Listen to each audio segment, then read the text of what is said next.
तो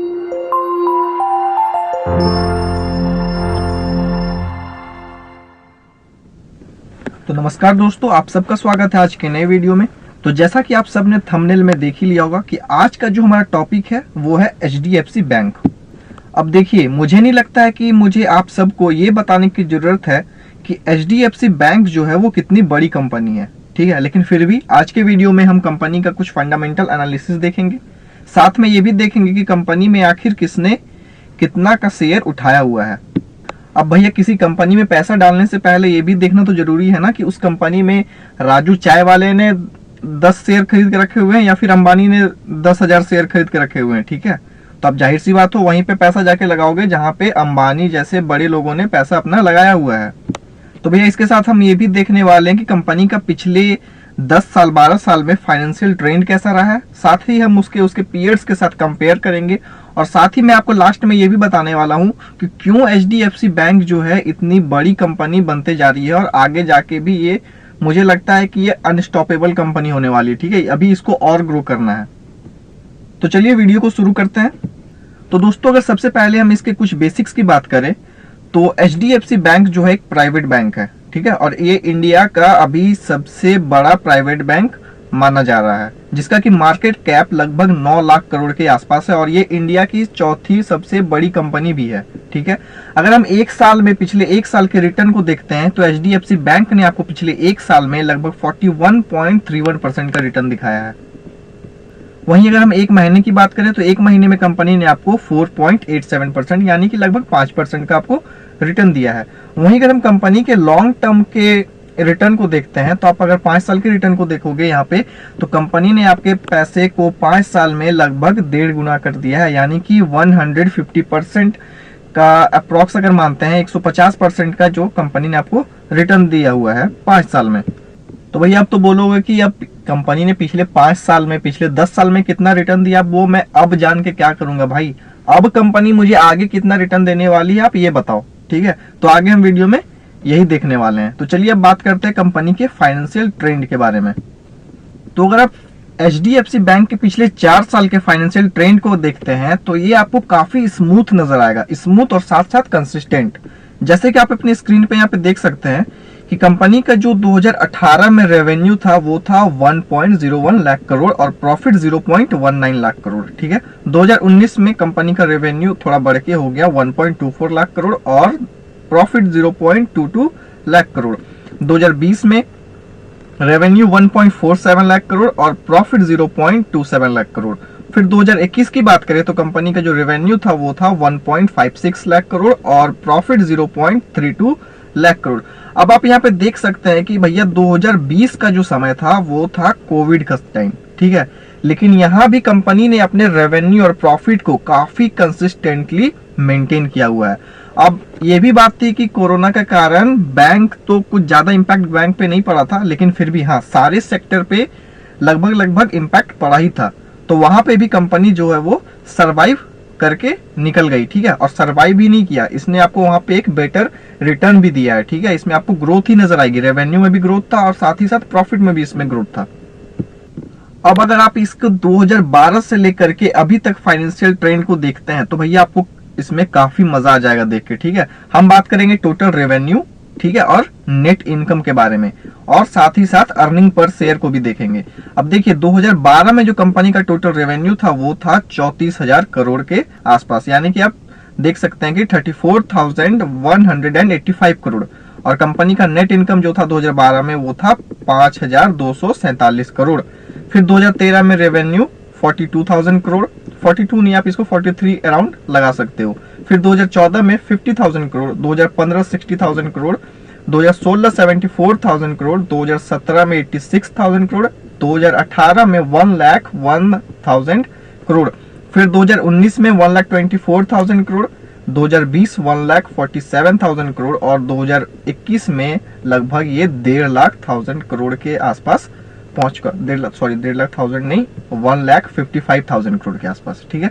वहीं अगर नेट इनकम को आप देखते हैं तो 2012 में जहां कंपनी का नेट इनकम 5,000 करोड़ था, वो बढ़ते बढ़ते आप यहाँ पे 2021 में देख सकते हैं 31,000 करोड़, यानी कि लगभग ये 32,000 करोड़ के आसपास है। वहीं अगर हम अर्निंग पर शेयर की बात करें तो अर्निंग पर शेयर आप यहाँ पे देख सकते हैं 2012 में 11.18, 2013 में 14.54 और ये 2021 की बात करें तो 57.90। तो यानी कि अब अगर टोटल रेवेन्यू की बात करें, नेट इनकम की बात करें या फिर अर्निंग पर शेयर की बात करें, ठीक है, आप यहाँ पे फाइनेंशियल ट्रेंड को अगर देखते हैं कंपनी का तो वो काफी ज्यादा आपको कंसिस्टेंटली नजर आएगा कि वो इंक्रीज कर रहा है। ठीक है, एक भी साल 2012 से लेकर के 2021 तक मुझे ऐसा नहीं दिखा है जिसमें कंपनी ने आपको एक रेवेन्यू या फिर प्रॉफिट में डाउनफॉल दिखाया हो। ठीक है, यानी कि 2012 से लेकर के 2021 तक कंपनी काफी कंसिस्टेंटली आपको अपमूव की तरफ दिख रही है। वहीं अगर हम कंपनी में शेयर होल्डिंग पैटर्न की बात करें तो आप यहाँ पे देख सकते हैं कि 25.89% का जो शेयर होल्डिंग है वो प्रोमोटर्स के पास है, 13.70% म्यूचुअल फंड्स, उसके बाद 7.50% डीआईज के पास और एफआईज के पास आपको काफी भारी मात्रा में शेयर होल्डिंग दिखेगी जो कि है 39.39%। वहीं रिटेल इन्वेस्टर्स जो हमारे जैसे छोटे छोटे इन्वेस्टर्स हैं उनके पास 13.53%। यानी कि आप यहाँ पे देख सकते हैं अराउंड 80 to 85% का जो होल्डिंग है एचडीएफसी बैंक में वो आपको स्ट्रॉन्ग हैंड्स में नजर आएगी, यानी कि promoters plus DIs plus FIIs के पास, जो कि कंपनी को अपने आप में एक बेटर शेयर बना देती है।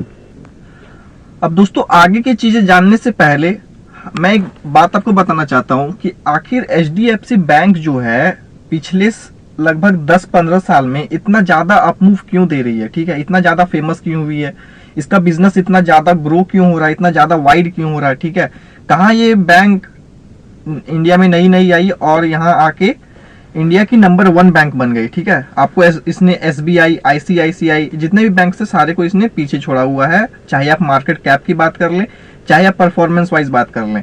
तो इसके पीछे रीजन क्या है, तो देखिए कोई भी जब कंपनी नया स्टार्ट होता है, ठीक है, चाहे वो आप पान का दुकान लगा लो या फिर कोई बड़ा सा आप इंस्टीट्यूशन खोल लो, चाहे आप बैंक ही क्यों ना खोल रहे हो। ठीक है, तो कोई भी कंपनी ग्रो कब करती है, जब वो अपने कस्टमर्स को एक वैल्यू प्रोवाइड करे, कस्टमर को कस्टमर की तरह ट्रीट करे।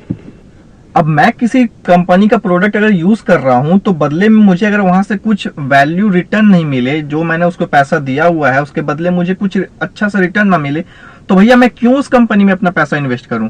ठीक है, तो यही बात आ जाती है, एचडीएफसी बैंक जो है वो अपने बाकी पीयर्स के मुकाबले थोड़ी अलग हो जाती है। ठीक है, आप खुद से प्रैक्टिकली आप चेक कर सकते हो, आप एक बार एसबीआई के ब्रांच चले जाना। ठीक है, आप वहां पे बोलना कि सर मुझे आपके ब्रांच में अकाउंट खुलवाना है, तो वो आपको 50 काउंटर पे दौड़ाएंगे, भैया फलाने काउंटर पे चल जाओ, भैया फलाने काउंटर पे चले जाओ, आज तो नहीं खुलने वाला है, परसों आ जाना, इस दिन आ जाना, ये डॉक्यूमेंट्स आपके पास नहीं है वो लेके आ जाओ। ठीक है, लेकिन सिर्फ आपको अगर एचडीएफसी बैंक में आप एक बार जाके बोल दो कि भैया मुझे आपके बैंक में एक अकाउंट खुलवाना है, तो आपको इनका बिहेवियर इतना अच्छा मिलेगा कि ये आपको सीधा सामने से बोलेंगे कि भैया आप घर पे रहो।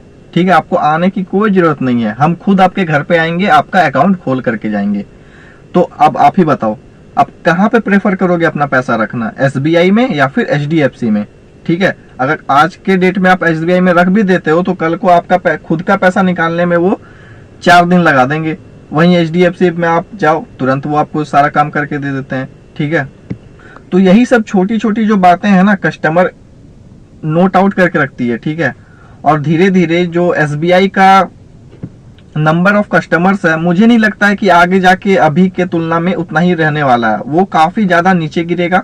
और एचडीएफसी जैसे बड़े बैंक, एचडीएफसी कह लो, एक्सिस कह लो या फिर आईसीआईसीआई कह लो, इनको ये चीजों का फायदा होने वाला है कि इनके पास जो कस्टमर का डाटाबेस है वो और ज्यादा इंक्रीज होगा। अब अगर मैं कंपनी के कुछ बेसिक्स की बात करूं तो जहां तक कि मैंने आपको बताया है कि कंपनी का जो मार्केट कैप है वो लगभग 9 लाख करोड़ के आसपास है, यानी कि अगर आप एग्जैक्ट डाटा यहाँ पे देखते हो तो 8,68,819 करोड़। वहीं अगर हम कंपनी के पीई की बात करें तो 26.99 और पीबी जो है वो 4.09। डिविडेंड यील्ड की अगर हम देखते हैं तो वो है 0.41%। इसका जो डिविडेंड है वो कुछ आपको ज्यादा अट्रैक्टिव नजर नहीं आएगा। ठीक है, कुछ दिन पहले ही कंपनी ने अपने शेयर होल्डर्स को लगभग 6.5 रुपए पर शेयर के हिसाब से डिविडेंड पे किया था, आप जाके एक बार चेक कर सकते हो। कॉस्ट टू इनकम परसेंट की बात करें तो 36.32। प्रोमोटर्स की होल्डिंग तो मैंने आपको बता ही दिया 25% के अराउंड था। ठीक है, वहीं अगर हम आरओई और आरओसी को देखते हैं, यानी कि रिटर्न ऑन इक्विटी और रिटर्न ऑन कैपिटल एम्प्लॉयड, तो वो आपको काफी बढ़िया नजर आएगी, जो कि 16.61% है आरओई और 14.51% है आरओसी। ठीक है, और ऐसा माना भी जाता है कि जिस भी कंपनी का सम अराउंड 15% हो या फिर 15% के ऊपर आरओई और या फिर आरओसी रहता है तो वो एक बेटर कंपनी मानी जाती है। वहीं प्रॉफिट ग्रोथ की बात करें तो वो 18.51% है। अब अगर हम एचडीएफसी बैंक को उसके पीयर्स के साथ कंपेयर करते हैं तो आप यहाँ पे देख सकते हैं कि कंपनी का जो मार्केट कैप है उसके जस्ट नीचे की जो कंपनी है आईसीआईसीआई बैंक, उससे दोगुनी है। जहां आईसीआईसीआई बैंक लगभग 5 लाख करोड़ के आसपास मार्केट कैप को होल्ड करता है, वहीं एचडीएफसी का जो वैल्यूएशन है वो लगभग 9 लाख करोड़ के आसपास है। उसके बाद अगर आप पीबी की, अगर आप ईपीएस की बात कर लें या फिर आरओई % की बात कर लें, तो इन सारी चीजों में आपको एचडीएफसी अपने पीयर्स के कंपैरिजन में काफी आगे नजर आएगी। एक कोटक महिंद्रा बैंक है जो कि अभी फिलहाल काफी अच्छा कर रही है, लेकिन वो भी अभी एचडीएफसी बैंक के मुकाबले काफी पीछे है। अगर एचडीएफसी के हम कुछ की स्ट्रेंथ्स की बात करें तो आप यहाँ पे देख सकते हैं कुछ पॉइंट्स लिखे हुए हैं। The bank has been maintaining a healthy ROA of 1.87% since last 3 years। अब ये आरओए क्या है, ठीक है, तो ये है रिटर्न ऑन एसेट्स। अब देखिए ये क्या होता है। अब मान लीजिए आपने कोई कंपनी लगाया, ठीक है, कंपनी छोड़िए, आपने कोई ठेला लगा लिया चाट का, उसमें आपने मशीन लगाए, ठीक है, मशीन, चलिए मशीन की तो जरूरत नहीं पड़ेगी चाट के ठेले में, लेकिन चलिए आपने इक्विपमेंट्स तो खरीदें, आपने बर्तन खरीदें, आपने जो कस्टमर को खिलाने के लिए प्लेट्स होते हैं वो खरीदें, ठीक है, तो उस पे आप क्या रिटर्न बना पा रहे हो, ठीक है, क्या उस पे आप प्रॉफिट बना पा रहे हो, उसको हम बोलते हैं रिटर्न ऑन एसेट्स। एसेट्स मतलब जो आपके पास सामान कह लो या फिर वस्तु कह लो, ठीक है, तो उसके बदले आप क्या रिटर्न दे पा रहे हो अपने शेयर होल्डर्स को, उसको हम बोलते हैं आरओए, यानी कि रिटर्न ऑन एसेट्स। तो ये आपको कंपनी में 1.87% की दिखेगी लास्ट 3 years में। वहीं आरओई की बात कर लें तो ये 3 साल में आपको 16.50% का नजर आएगा, ठीक है। फिर एनआईएम जो कि 3.89% है सिंस लास्ट 3 years। अब एनआईएम क्या है, तो सिंपल सी भाषा में अगर मैं आपको बताऊं एनआईएम क्या होता है, तो देखिए कोई भी बैंक जो अपने कस्टमर्स को लोन प्रोवाइड करती है, ठीक है, तो उसके बदले बैंक आपसे कुछ इंटरेस्ट चार्ज करती है। अगर आपको पर्सनल लोन लेने जा रहे हो बैंक में तो आपको बैंक फ्री में तो नहीं दे देगा ना कि भैया 1 लाख ले जाओ, आप 2 साल बाद मुझे लाके 1 लाख लौटा देना। वो बदले में आपसे कुछ 10% कह लो, 12% कह लो, हर बैंक का अलग होता है, ठीक है, हर टाइम पे भी वो चेंज होते रहता है, तो कुछ वो आपसे इंटरेस्ट चार्ज करती है। तो उसी इंटरेस्ट के से जो बैंक सब अपना प्रॉफिट करती है, ठीक है, या फिर जो इनकम जनरेट करती है, उसको हम बोलते हैं एनआईएम। तो यही है सारे कुछ बेसिक से की स्ट्रेंथ, ठीक है, आप आगे पढ़ सकते हैं यहाँ पे। अब हम आगे चलते हैं। अब भैया यहाँ तक तो मुझे समझ में आ गया कि कंपनी ने मुझे पिछले 10 साल में इतना का रिटर्न दिया है। कंपनी आपको वैल्यूएशन वाइज भी काफी सही है, ठीक है, इसके स्ट्रेंथ्स भी काफी अच्छे हैं। तो अब ये भी तो जानना मुझे जरूरी है ना कि आखिर एचडीएफसी में किसने किसने कितना पैसा डाला हुआ है। अब ऐसा तो नहीं है ना कि भैया इसमें किसी चोर वोर लोगों ने शेयर खरीद के रखा हुआ है, कल को वो भाग गए तो फिर तो कंपनी डूब जाएगी भैया, फिर मेरा भी पैसा चला जाएगा। पता चला बाद में हमें पता चलेगा कि माल्या भैया ने इसमें लगभग 3% का शेयर खरीद के रखा हुआ था, अब वो तो निकल लिए माल्या चचा, तो हमारा पैसा भी गया, ठीक है। तो मैं आपको बता दूं कि कंपनी में WCM इन्वेस्टमेंट मैनेजमेंट जो कि काफी बड़ी कंपनी है, उसका 1.57% का स्टेक है।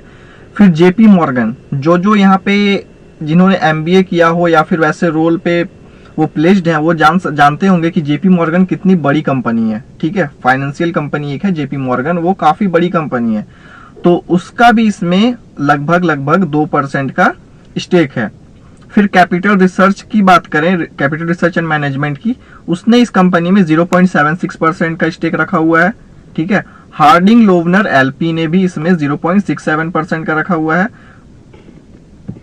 Morgan Stanley, fidelity management, FIL investment, ठीक है, मतलब जितने भी आप बड़े नाम देख सकते हो जो कि फाइनेंशियल इंस्टीट्यूशंस हैं, उन्होंने इस कंपनी में पैसा निवेश करके रखा हुआ है, ठीक है।